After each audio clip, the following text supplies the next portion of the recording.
मुल्क और शहर के जो हालात हैं, मैं अगर कहूं कि यहाँ आया हुआ हर आदमी बहादुर है तो यही बात मानना चाहिए कि एक डर और खौफ इस तरह का मुल्क में बनाया जा रहा है कि मजलूम के हक में बोलना भी ऐसे गुनाह हो गया है और मजलूम के हक में बोलने के लिए भी बहादुरी लगती है और यहाँ आया हुआ हर आदमी बहादुर है।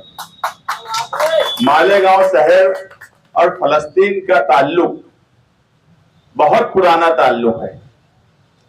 हिंदुस्तान में ये वाहिद शहर है जिसने फलस्तीन बचाओ कमेटी के ज़ेर एहतिमाम माली इमदाद फलस्तीनियों तक पहुंचाई, वक्त ब वक्त एहतजाज करते रहे और हमारा मुल्क भी हमेशा से मजलूम के साथ रहा है। गांधी के वक्त से हम फलस्तीन के साथ रहे हैं, यहां तक कि गांधी से लेके वाजपेयी तक अगर मैं कहूं तो फलस्तीन के साथ हमारी हमदर्दी रही है। आज फलस्तीन में जो हो रहा है, सारे लोगों को मेरे ख्याल से सभी मालूमात है। यहाँ कोई नई बात उनके लिए होंगी ऐसा मुझे नहीं लगता। आज सोशल मीडिया का जमाना है, मीडिया स्ट्रांग हो गया है। ये अलग बात है कि किस तरह का स्ट्रांग हो गया है। गलत खबरें बताई जाती है मगर सही खबरें भी अपने आप आदमी जब कोशिश करता है तो मालूमात ले लेता है। इसलिए यहाँ कोई नई मालूमात मिलेंगी ऐसा नहीं है। यहाँ आना ही, इस मीटिंग में हाजिर रहना ही मैं इसको एहतजाज मानता हूँ और मजलूम फलस्तीनियों के साथ में हमारी हमदर्दी है, ये मैसेज यहाँ से जा रहा है, ये बात मैं मानता हूँ। डिपार्टमेंट भी ये देख रहा है कि मालेगांव शहर में फलस्तीन बचाओ कमेटी मीटिंग बुलाई है तो कहीं ना कहीं तुम्हारी आवाज पहुंच रही है और मालेगांव शहर से जब आवाज जो पहुंचती है तो धीरे धीरे ही सही मगर मुल्क भर में उसके असरात जरूर पड़ते हैं। फलस्तीन में ऐसा बोला जाता है कि 15 सालों में 1.5 लाख लोगों को शहीद कर दिया गया, इस्राएली बमबारी और अलग अलग तरीके से उन पे जुल्म ढाकर, जिसमें 35,000 बच्चे, हजारों औरतें। उस वक्त दुनिया क्यों नहीं बोली कि ये दहशतगर्दी है? इस्लाम की पहली मस्जिद, मस्जिद अक्सा, अगर उसकी हिफाजत के लिए कोई कोशिश कर रहा है, मजलूम फलस्तीनियों पर जुल्म के खिलाफ अगर कोई एक्शन का रिएक्शन बता रहा है तो उसको दहशतगर्दी कहा जा रहा है। मगर वही इसराइल जो मुसलसल दहशतगर्दी कर रहा है उसको ये दुनिया दहशतगर्दी क्यों नहीं मानती? हम इस मीटिंग से ये बात बोलते हैं कि इसराइल की पहली दहशतगर्दी है। जो भी हो रहा है वो इसराइल के जुल्म का एक्शन का रिएक्शन हो रहा है।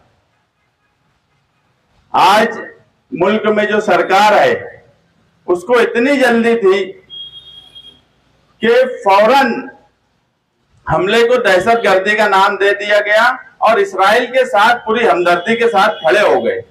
अगर कोई अपनी मस्जिद की हिफाजत के लिए कोशिश करता है, मजलूम फलस्तीनियों पे जुल्म के खिलाफ अगर कोशिश करता है तो उसकी भी आस्था है।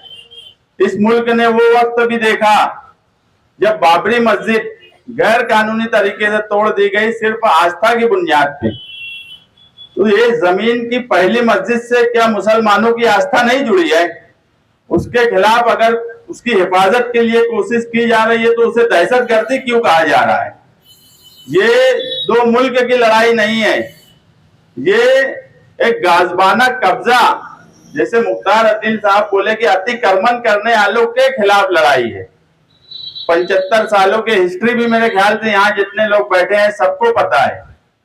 ऐसे वक्त में मजलूम फलस्तीनियों के साथ खड़ा होना, उनके साथ हमदर्दी का रवैया रखना, दुनिया ये देखे कि फलस्तीनियों के साथ खड़े हैं हम। मेरा मशवरा यही है कि अगर प्राइम मिनिस्टर इस्राइल के साथ में है तो ये हिंदुस्तान की खारजा पॉलिसी नहीं रही है। और अगर राजा कोई गलत तरीके से एक जालिम के साथ खड़ा हो तो हमारा काम है कि हम उसको राय दें। कोई ये बोलेगा कि हम अगर उनको राय देंगे तो वो कितना मानेंगे, वो कितना मानेंगे ये 2 नंबर की बात है। तुमने हक के लिए अपनी सही बात उन तक पहुंचाई, ये तो बात मानी जाएंगी। उनको हिंदुस्तान की खारजा पॉलिसी पर तो लाओ कि क्या खारजा पॉलिसी रही है और क्या होना चाहिए। ये गांधी का देश है। गांधी ने दुनिया को अमन का पैगाम दिया, तशद्दुद के खिलाफ रहे। अगर हिंदुस्तान ये रूल अपनाता है कि अमन कायम रहे तो भी हम उस फैसले के साथ है। और हिंदुस्तान का रूल यही होना चाहिए कि जो जंग हो रही है वो किस तरह रुके और अमन किस तरह कायम हो। यही गांधीयाई नजरिया है और यही गांधीयाई नजरिया ही हिंदुस्तान का नजरिया है। तो मेरा मशवरा ये है कि फलस्तीन बचाओ कमेटी में जो निहाल साहब के वक्त थी, इसमें बहुत से लोग रहे। हमारे हनीफ साबिर साहब रहे, बुलंद इकबाल साहब थे, खलील वकील साहब थे और भी बहुत से लोग थे। आगे हमें क्या करना चाहिए, जैसे इस कारी इस्माइल साहब ने बोला कि सभी तंजीमों को लेकर और कोई एहतजाज होना चाहिए। हालात को समझते हुए पुरअमन और पुरअसर एहतजाज होना चाहिए। तो मेरा मशवरा ये है, हमारे सदर साहब डॉक्टर इखलाक साहब बैठे हुए हैं कि फलस्तीन बचाओ कमेटी के साथ जैसे कुल जमाती तंजीम है, यहाँ हमारे यूसुफ इलियास साहब है सुन्नी काउंसिल की तरफ से, दूसरे तमाम ही जिम्मेदारान हैं, तो 5-7 लोगों की एक कमेटी बना ली जाए।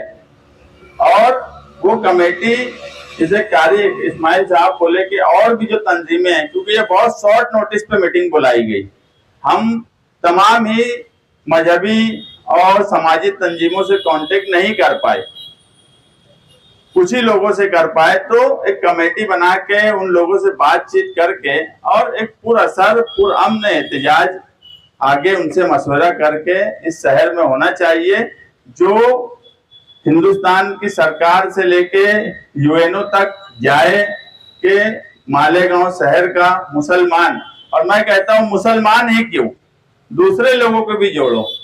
जुल्म और जो मजलूम है उसके साथ सिर्फ मुसलमान ही क्यों खड़ा रहे। हर इंसाफ पसंद शहरी का मजलूम के साथ खड़ा रहना ही बहादुरी है। जालिम के साथ तो सब खड़े होते हैं, मजलूम के साथ खड़ा रहना बहादुरी है। तो हर इंसाफ पसंद शहरी को मजलूम के साथ खड़ा होना चाहिए। बहरहाल ये दुनिया देख रही है कि फलस्तीनी मजलूम है, इसराइली दहशतगर्द है, जालिम है, उनकी मजम्मत होना चाहिए कि इस तरह की दहशतगर्दी इस दुनिया में कहीं नहीं हो रही है। जो गाजा पट्टी जिसे कहा जाता है उसे एक जेल की तरह रखा गया है। जंग अगर होती है तो उसके भी कुछ कानून अक़वाम मुत्तहिदा ने तय किया है, उन सारे कानून को तोड़कर इसराइल जंग कर रहा है, इसकी भी मजम्मत होना चाहिए। और एक कमेटी बना के आपस में जो मिली समाजी तंजीमें हैं उनसे मशवरा करके 2-4 दिन में एक पुरअसर एहतजाज, पुरअमन एहतजाज करना चाहिए। ऐसा मेरा मशवरा डॉक्टर इखलाक साहब को है कि वो अपनी सदारती खुतबे में जो ऐलान करना है ये मेरा मशवरा ले, और दूसरे भी जिन लोगों ने मशवरा दिया है उनको भी सामने रखे। मैं आए हुए तमाम ही लोगों का शुक्रिया अदा करता हूँ और ये बात मैं फिर बोलता हूँ कि यहाँ बैठा हुआ, वहाँ खड़ा हुआ हर आदमी मजलूम फलस्तीनियों के साथ है। यही हमारी बहादुरी है और यही इंसाफ पसंद शहरी का फर्ज है।